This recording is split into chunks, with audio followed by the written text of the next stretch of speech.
Hello, today I'm going to show you how to do a continental knit stitch. Alright, if you're knitting continental, your working yarn is going to be in your left hand, and you'll have figured out how to hold it. There are lots of ways to wrap the yarn to get some kind of control. There's your stitch. It's got a front leg and a back leg. Okay, the front leg is facing you, right there.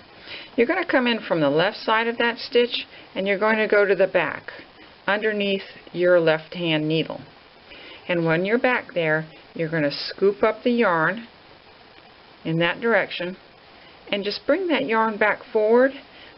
This is your new stitch, and it's going to go on your right hand needle, obviously, and the old one is just going to drop off your left hand needle. Okay, so that is a knit stitch. Okay, let's do that again. We're going to come in from the left side. You're going into the stitch hole right there. You're going to go back, you're going to scoop up the yarn, and from the top of it, don't do this because you're going to twist your stitch. So it has to be like in this direction, like you're pulling it toward you, and pull it through and pop it off. When you finish with a stitch, make sure you put it on the fat part of your needle, that you don't leave it on your little pointy edge. If you do that and then knit the next one, you're going to end up making your stitches very tight.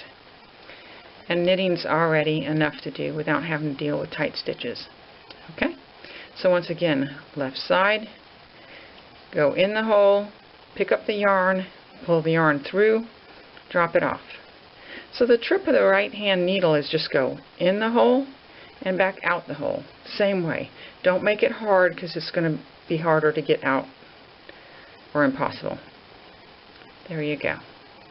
And one more knit stitch. There you go. I hope that helps you. Thanks for watching.